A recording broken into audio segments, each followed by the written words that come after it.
예, 이명박 전 대통령이 현 정부의 적폐청산 작업을 정치 보복으로 규정하면서 정면 대응에 나섰습니다.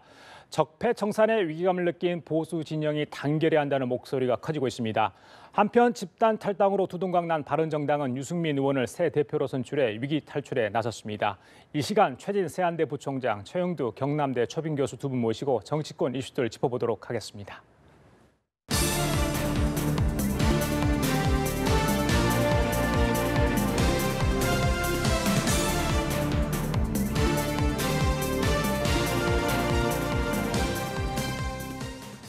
예, 문재인 정부의 적폐청산 작업이 계속되고 있습니다. 그 칼날, 끝이 전 정부를 향하고 있는데요. 어제 이명박 전 대통령 적폐청산 작업 관련해서 공항에서 성명을 비슷한 걸 발표를 했죠.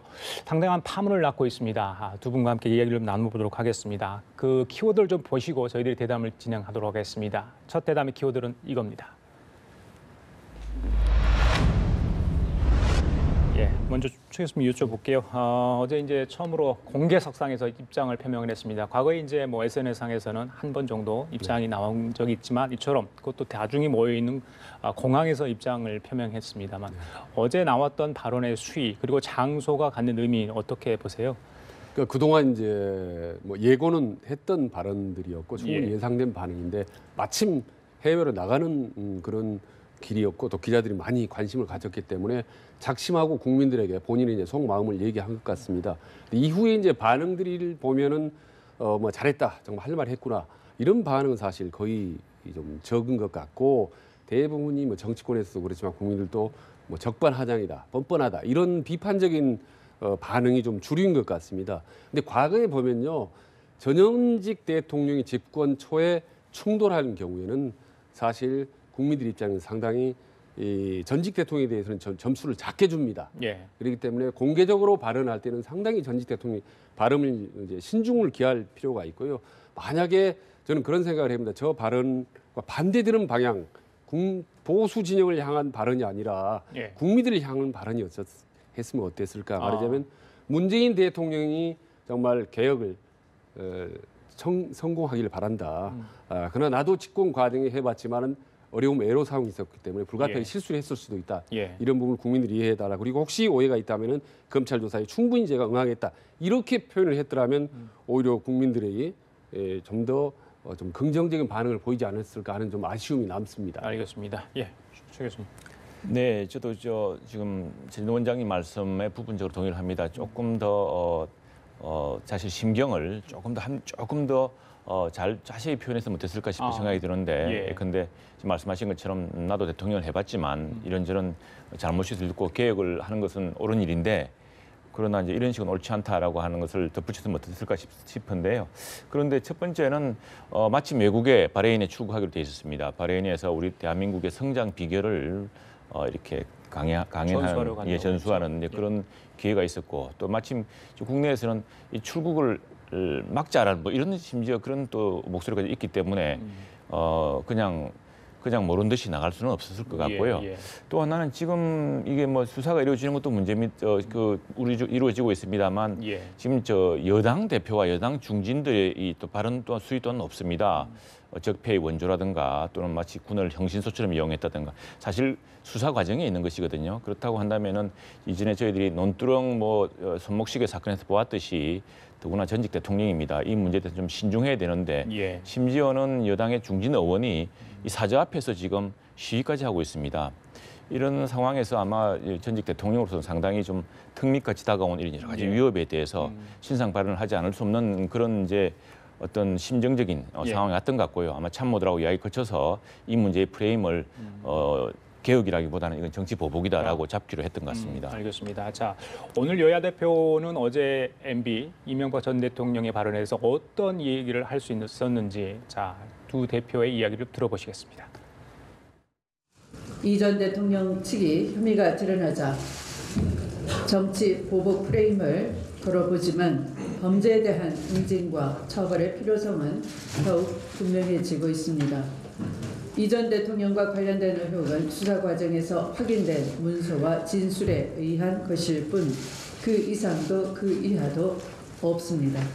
전직 대통령이라면 자신에게 제기된 의혹에 대해 정정당당하게 해명하면 될 일을 정치보복이라 하는 것은 스스로를 더욱 궁색하게 만드는 일이라는 걸 알아야 할 것입니다. 최근에 청와대 정부 여당의 행태를 보니 마치 조선시대의 망나니 칼춤을 연상시키는 그런 작태를 보였습니다. 검찰과 국정원이 이런 망나니 칼춤에 동원되는 기관이라면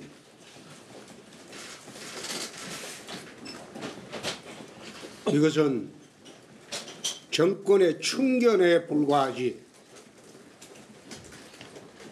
국민을 위해서 존재하는 그런 기관은 아니라고 할 것입니다.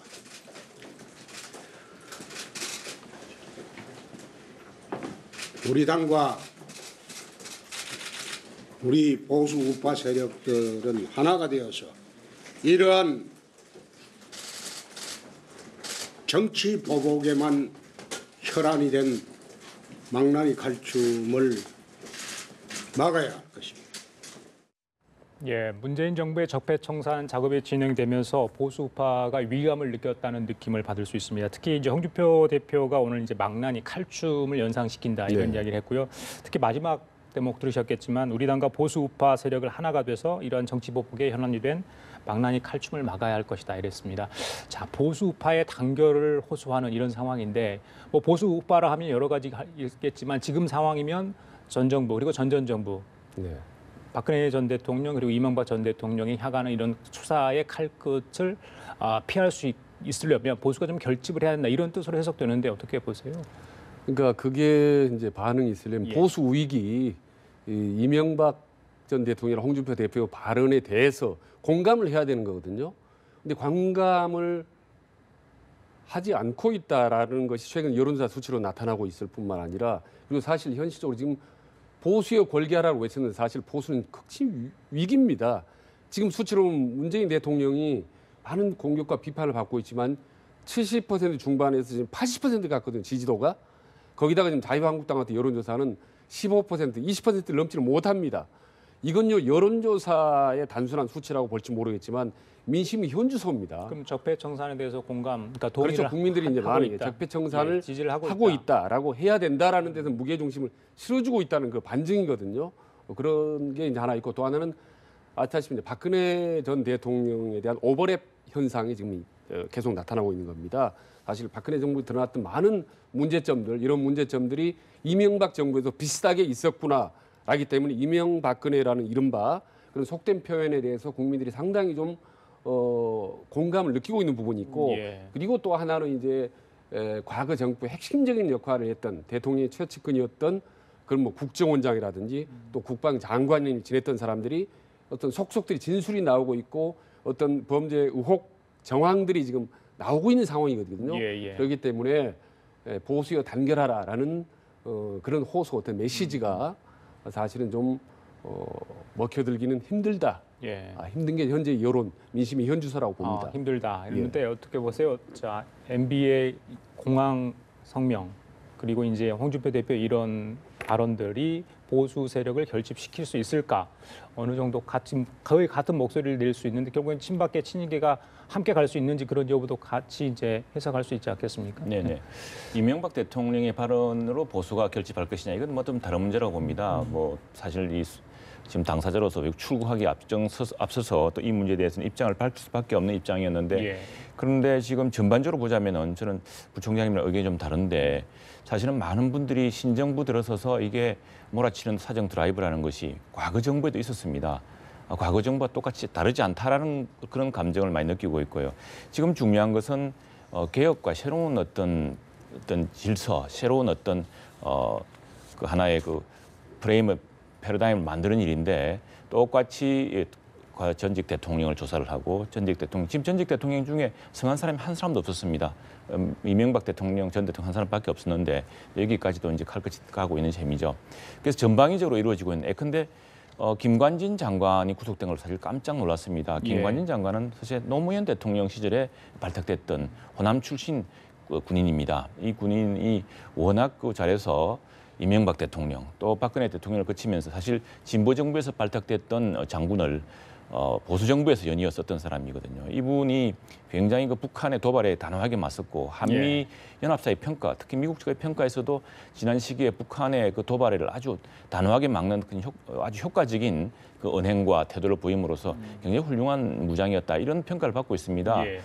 사이버 사령부의 댓글이라는 것은 그 전모를 밝혀봐야겠습니다만 또 북한의 사이버 공격이라는 게 굉장합니다. 북한은 뭐 전체 인력들을 다 사이버 공격에 동원할 수 있을 만큼 또 우리나라는 지금 이 사이버 이쪽 부분이 별로 크게 돈이 안 됩니다. 사이버 시큐리티 보안이라는 부분이. 그래서 핵심 인력들이 사실 뭐 이게 특별히 여기 붙어 있는 것도 아니고 하다 보니까 절대적으로 이 사이버 상에서는 남북 간의 전력 격차가 이렇게 경직한 상황에서 예. 최근에 우리 그 국방부의 여러 기밀까지도 해킹해 갔다고 하지 않습니까? 그래서 사이버사라는 것이 이게 반드시 댓글 다는 것이 아닙니다. 이건 뭐 북한의 그 사이버 공격을 막기 위한 그런 전투 역량을 기르기 위한 것인데 이게 얼마만큼 거기에 되는지 모르겠습니다만 김관진 장군 같은 분을 이렇게 더구나 지난 시기에 북한의 도발에 단호하게 맞서고 어떤 우리 안보의 큰 일익을 담당했던 장군을 더구나 호남 출신의 민주당에서 발탁됐던 사람을 이렇게 꼭 구속되어야 됐나 하는 이런 의구심들이 이제 보수는 뭐 이건 상당히 뚜렷한 이제 반감을 갖기 시작했고 예. 중도층조차도 저는 상당히 의구심을 갖기 시작됐다고 봅니다. 꼭 그렇게 했어야 됐나. 그리고 전직 대통령의 이게 너무 뻔하게 보이지 않습니까? 전직 대통령에게 칼끝이 가고 있는 그 수순이 너무 뻔하기 때문에 거기다가 여당 대표까지 나서서 지금 뭐 그 부채질을 하고 있거든요. 예.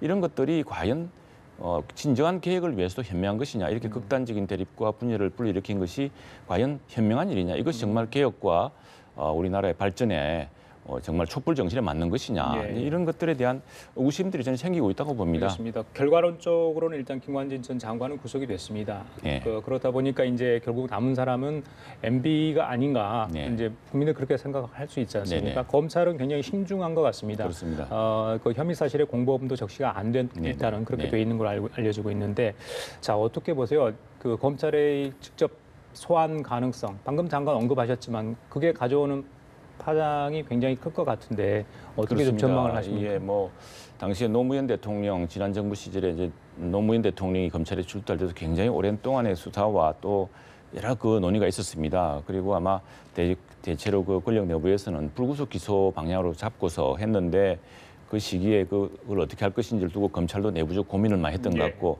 마찬가지 고민이 상당 기간 진행될 겁니다. 그리고 과연 이 내놓을 증거가 어느 정도 뚜렷한 것인지 당시에 노무현 대통령 전 대통령 사건 때는 이게 일종의 뇌물 사건이었습니다. 대통령 가족과 또 기업인 간의 뇌물 거래 사건이고 또 총무비서관이 그 특수활동비를 횡령한 사건이 증거가 뚜렷했습니다. 그런데 이 사건은 지금 뇌물 사건이라기보다는 좀 정치적 댓글에 지시를 했느냐 마느냐. 대통령이 과연 뭐 이동관 전 대변인이 이야기했습니다만 대통령이 구체적으로 그렇게 사이버사의 댓글을 다시 오라고 지시했을까 과연. 예, 댓글 외에도 한 세 가지 정도가 더 네네. 지금 이제 MB와 관련된 부분들이 지금 수사가 진행되고 있지 않습니까? 네, 몇 가지 있습니다. 예, 그런데 이제 우리가 되돌이켜봐야 될 것은 지난번 탄핵 재판 때 말이죠. 박근혜 대통령의 탄핵 재판 때 상당히 세월호 사건이라든가 또는 그 뭐 문광부의 인사 문제라든가에 대해서 그 탄핵의 사유가 되지 않았습니까? 그런데 그 당시 헌법재판소에서 결정을 보면은 그건 대통령이 포괄적으로 그런 책임을 지기가 어렵다는 결정을 내립니다. 그래서 그건 탄핵 재판에서 탄핵의 이유에서 제외되거든요. 마찬가지로 저도 이 대통령이 과연 이 문제까지 콜콜 개입을 하고 구체적인 지시를 그것도 어떤 하나의 그 범죄의 증거로 인용될 만한 예. 그런 행위를 했을까에 대해서는 의구심이 들고요. 이동관 전 수석의 또 네, 이야기가 같은 이야기 비슷하시네요. 맞습니다. 예, 또 하나 예. 뭐 이른바 다스 사건이나 이런 것들은 사실 이 사건은요 보수당 내에서 친박 친이 간에 엄청난 싸움이 있었습니다. 그리고 지난 박근혜 대통령 시기에도 아마 이 문제를 다 뒤져봤을 테고요. 그래서 한 10여 년이 벌써 10여 년이 지난 사건인데 예. 과연 새로운 뭐가 있을까에 대해서는 지켜봐야겠습니다만 그렇게 단정적으로 말하기는 어려울 것 같습니다. 알겠습니다. 자, 이재호 늘푸른 한국당 공동대표가 오늘 라디오 인터뷰에서 이런 얘기를 했는데요. 들어보고 계속 대담 이어가겠습니다. 난 뭐 그런 적폐를 정산하는 것은 난 100% 찬성인데 예, 예. 그런 그 권력기관이 권력을 이용해서 그런 짓을 한다는 건 옳지 않는 거죠. 근데 그거는 이번 기회에 뿌리 뽑는 건 좋은데 그걸 엉뚱하게 왜 이명박 대통령에게 결부시켜갖고 이명박 대통령을 잡아가라 마라 하는 거니까 정치 보복이라는 거 아닙니까? 이게 무슨 동네 잡범입니까? 나가서 내 결정하다고 밝히게 이게 한 나라의 대통령이 했던 사람이 예. 산하기관에서 한 건데 그게 관계가 자기에까지 미치지도 않는데 뭐 나가서 내가 잡범이냐? 아니 내가 뭐 그런 이야기를 그 자체가 넌센스잖아요. 예, 조 부총리님, 검찰의 수사 그리고 이제 청와대 그 국민청원 운동 있잖아요. 네. 출국 금지 관련해서 예. 뭐 굉장히 쇄도하고 있다 이렇게 이제 들려오고 있지 않습니까? 글쎄요, 어떻게 봐야 됩니까 그 부분은? 그러니까 방금 이재호 전 의원 예. 같은 경우도 상당히 이제 방어를 하고 있는데 예. 이명박 대통령에 대해서. 근데 지금 여러 가지 파문은 지금 계속 커지고 있는 겁니다. 그리고 팩트들이 이제 속속 나오고 있는데요. 지금 몇 시간 전에 언론에 나온 걸 보면은 미국의 수사기관이 다스 미국 현지 법인에 대해서 지금 내사에 들어갔다는 얘기가 나오고 있거든요. 그래서 미국 다스의 현지 법인에 있는 돈, 이를테면 우리 돈 한 220억 이상이 되는 돈이 미국 거쳐서 홍콩을 거쳐서 중국 거쳐서 한국으로 들어오지 않았느냐. 그리고 그 과정에 국내부터 중요한 언론인 구체적인 실명도 거론되고 있죠. 이런 지금 구체적인 정황들이 지금 나타나고 있기 때문에 이 수사는 갈수록 확대될 수밖에 없다라는 말씀드리고요. 예. 그리고 이명박 대통령의 본질적으로 하면 세 가지 시나리오를 우리가 상정해 볼 수가 있습니다. 10년 전으로 돌아가서 우리가 한번 머릿속으로 한번 생각해 보시면요. 첫째 시나리오는 이명박 대통령은 노무현 전 대통령을 정치 보복을 전혀 하지 않았다. 그리고 최근 들어서 구체적인 범죄 행위에 관해서 어떠한 팩트도 없다라는 것 제1 시나리오고, 이 시나리오는 역시 노무현 대통령에 대해서는 상당히 정치 보복을 했다. 그러나 최근 들어서 범죄 혐의나 일철 이런 부분들은 사실과 무관하다. 이런 이 시나리오가 있고, 세 번째 시나리오는 과거에 노무현 대통령에 대해서 정치 보복을 했다. 그리고 또 최근 들어서 우호구 비리 혐의라든 이런 구체적인 정황들이 나오고 있다라는 세 가지 시나리오가 있거든요. 근데 솔직히 말씀 최근에 국민들이나 언론이나 이런 시선은 제3 시나리오에 포커스가 맞춰져 있거든요. 그래서 이제 적반하장 얘기가 나오고 내로남불 얘기가 나오는데, 만약 이명박 대통령이 본인도 과거에 노무현 대통령에 대해서 정치 보복도 했고 또 그런 정황이 현재 구체적으로 드러나고 있다라고 한다면 정말 어려운 상황에 처할 수가 있는 거죠. 말하자면 아까 말씀드린 대로 법정에 불가피하게 설 수도 있고, 어떻게 보면 좀 빠른 얘기지만 전두환 노태우 대통령이 공동으로 법정에 섰듯이 박근혜 이명박 대통령이 공동으로 어떤 법정에 서는 상황도 있지 않느냐. 이런 이제 최악의 시나리오들이 지금 떠돌고 있는 겁니다. 알겠습니다. 그 검찰 수사 얘기 하나 더 할게요. 방금 노무현 전 대통령 얘기도 하셨는데, 전병헌 청와대 수석이 롯데홈쇼핑 재승인 과정과 관련해서 검찰 조사가 자신을 향하고 있다, 이런 이제 주장이 나오고 있지 않습니까? 그 이제 보좌진 3명 구속된 거 그것과 같이 맞물려 있는데, 오늘 이런 얘기를 했습니다. 과거 논두렁식의 상황이 재현되는 것에 유감스럽게 생각한다, 이런 이야기를 했거든요. 그러면서 다른 의혹에 대해서 이제 전면 부인을 했습니다. 그래서 두 분께 여쭤보고 싶어요. 지금 이제 문재인 대통령이 아시아 순방을 마치고 돌아올 텐데 거치 결정은 뭐 어떻게 할지 모르겠습니다만, 지금 상황에서 청와대는 어떤 입장을 취해야 되는 것인지, 또 전병헌 수석은 또 어때야 되는 건지 두 분께 여쭤보고 싶은데, 먼저. 저는 사실 이제 최근에 청와대 근무하는 사람들한테 좀 물어봤죠. 그런데 과거 정권도 그렇고요. 청와대 현직 참모, 그것도 수석비서관, 집권 초의 비서관이라는 건 거기다 이제 정무수석은요, 거의 뭐 문재인 대통령 모든 정치적인 어떤 개혁이나 이런 부분에 대해서 거의 최고의 어떤 사령관이라고 보면 됩니다. 이 부분에 대해서 너무 빨리 털어야 된다라든지 뭔가 조금 더 있어야 된다, 이런 부분에 대해서 매우 민감하기 때문에 좀 곤혹스럽고 아주 난감한 표정, 어려운 지금 그런 분위기입니다. 근데 지금 논두렁 시계라는 거는 과거에 논두렁 시계로 던진 줄 알았는데 나중에 알고 보니까 국정원이 공작을 했다, 이런 거 아닙니까? 그러니까 이제 누구죠? 전병헌 수석도 이것도 결국은 공작이고 나는 억울하다라는 건데, 이미 언론에 너무나 많이 보도가 돼버렸고 사건이 크게 확대돼 버렸습니다. 이런 상황에서는 어떤 형태로든 만약에 그대로 스테이한다, 아니면 그만둔다라는 부분에 대해서 빨리 명확하게 본인과 청와대 입장에서 밝혀줘야지, 이것도 저것도 아닌 이상 시간이 자꾸 가면요. 진실은 본인이 알고 있을 테니까요. 예, 그럼 대통령이 많이 부담이 되죠. 알겠습니다, 교수님. 네, 지금 그 수사 구조를 보면은 김관진 장관이 구속되니까 이제 칼끝이 이명박 대통령 가는 거 아닙니까? 지금 전병헌 수석의 보좌진들이 구속이 되고 이 돈을 받은 사실들이 이제 수사 결과에서 이렇게 혐의로 드러나고 있는데 그럴 경우에 당연한 의심이 그러면 전병헌 수석은 이제 이렇게 되는 것이거든요. 실제로 그리고 이제 이번에 국정감사에서 게임협회인가요? 이 관계자가 전병헌 의원과 그 보좌진들이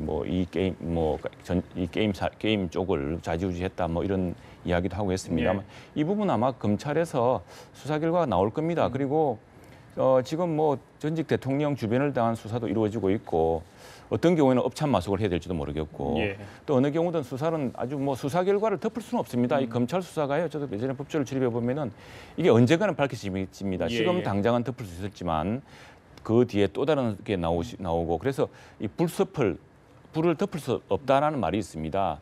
그런데 이제 중요한 것은 이런 것들이 근본적인 목적은 어떤 새로운 어떤 개혁 또 새로운 이제 과거에 대통령 주변에 일어났던 모든 잘못된 것들을 이제는 이상 용납하지 않는다. 모든 범죄는 다 드러난다라고 하는 것들을 명백히 함으로써 이런 것들이 되풀이되지 않도록 하는 게 제일 중요하겠죠. 알겠습니다. 자, 대담 주제를 바꿔보도록 하겠습니다. 다음 키워드는 이겁니다.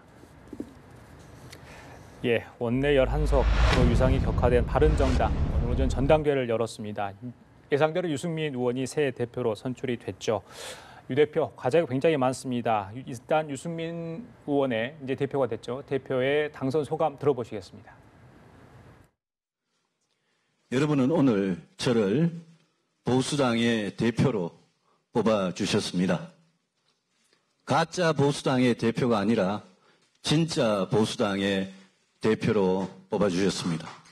국회의원 숫자가 줄어서 원내 교섭단체가 깨져서 걱정이 되십니까? 여러분 두렵습니까?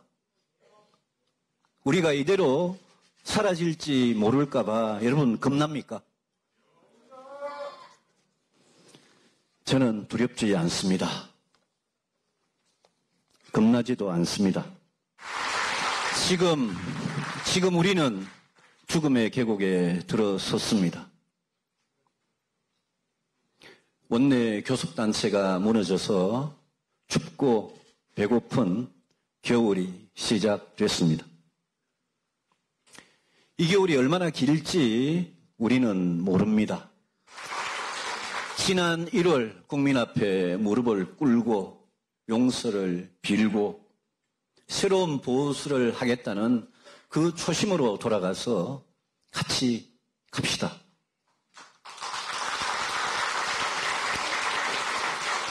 그리고 우리가 합의한 대로 나라의 미래, 개혁의 길에 대해 뜻을 같이 하는 중도 보수 통합을 위해서도 계속 노력합시다. 바른정당 대표로 임명된 선택이 된 유승민 의원의 당선 소감 들으셨습니다.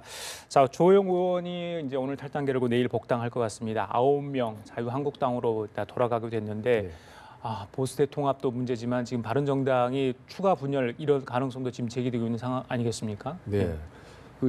오늘 했던 인터뷰 내용을 보니까요. 유승민 대표가 그런 얘기를 했더라고요. 그러니까 탈당이 추가 있을 거냐 물어봤더니 안정된 사람도 있고 아직 더 설명이 필요한 사람도 있다. 이 얘기는 충분히 가능성이 있다는 걸 스스로 인정한 셈입니다. 그렇기 때문에 정말 벼랑 끝에 선 상태인데요. 이 시점에서 이제 유승민의 리더십이 마지막에 검증이 됐다. 여기서 이 소수 11명이라는 의석을 갖고 살아남는다면 야, 차돌같이 단단하구나. 생명력이 있구나라서 다음 대선에 기회가 있지만 요번에 살아남지 못하면 끝입니다. 사실은. 근데 한 번 더 요번 차제의 유승민 리더십에 대해 스스로 자문해 볼 필요가 있습니다. 떠난 사람들이 바른정당을 떠난 사람들이 똑똑하고 박식하고 하지만 너무 좀 좁다. 딱딱하다. 뭐 이런 얘기를 많이 하더라고요. 그런 점에서 유승민 대표는 한번 본인 스스로 리더십을 한번 확장하는 더 넓히는 그런 계획으로 한 삼아야 필요하고 그리고 하나를 보면 지금 이제 유승민 대표가 됨으로써 어떻게 보면 좀 지난 5월달 대선에 출마했던 사람이 다 전면에 나섰지 않습니까? 그럼 다 당대표가 된 거네요. 이제 문재인 대통령이 됐고 나머지 뭐 홍준표 그다음에 안철수, 유승민까지 해서 다 지금 4명이 대통령과 야당으로 좀 갈린 겁니다. 예. 이건 정말 역대급 최악의 상황입니다. 최악입니까? 아니 최악의 상황이에요. 이거는요. 예. 총선을 한 번만 치러보더라도 사실 같이 경쟁을 하지 않습니까? 그럼 최소한 1년은 꼴도 보기 싫습니다. 감정이 서로. 근데 대선을 같이 치렀단 말입니다. 예. 얼마나 감정적인 앙금이 심하게 남아있겠습니까? 예. 겉으로는 웃지만 그래서 혹시 이후의 국정운영 과정에서 여야 협치 과정에서도 과거의 그런 대선 때의 느낌, 어떤 불만, 감정 이런 부분들이 부지불식간에 나오지 않을까 예. 이런 부분이 많이 좀 걱정이 됩니다. 알겠습니다. 네, 다행히 좀 대선 주자이기 때문에 또 대선을 생각한 사람이기 때문에 좀 더 통 큰 정치를 했으면 좋겠다라는 예. 좀 그런 부탁을 드리고 싶습니다. 예. 자, 최 교수님.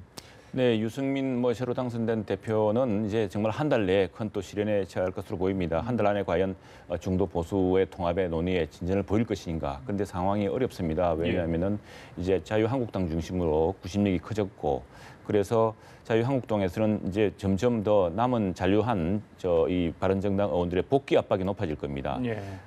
국민의당에 대해 상당히 지금 관심을 두고 있는데 중도의 통합당으로 그러나 국민의당은 지금 안철수 대표조차도 정책연대와 선거연대 정도로 선을 긋고 있습니다. 어떤 예. 정당의 통합 차원의 중도 통합 정당을 성사시키기는 아주 난망하고 특히나 호남 중진들이 아주 그 정체성의 차이 때문에 분명한 반대를 표하고 있어서 한 달 안에 과연 이런 약속했던 이 탈당파들을 이제 만류하면서 또 탈당인 논의가 있는 분들을 만류하면서 한 달 내에 이런 중도 보수 통합 논의를 진전시키겠다 약속을 했거든요. 예. 과연 그 약속을 어느 정도 지킬 수 있을지 예. 지금으로 보면 상당히 어려워 보이는데 그러나 뭐 어차피 춥고 힘든 길을 각오한 만큼 어떤 필사의 각오로 어떤 결실을 이뤄낼지 지켜봐야 될 것 같습니다. 알겠습니다. 자, 오늘 대담 여기서 마치겠습니다. 지금까지 최진세 한대 부총장, 최영두 경남대 초빙 교수였습니다. 말씀 감사합니다. 감사합니다.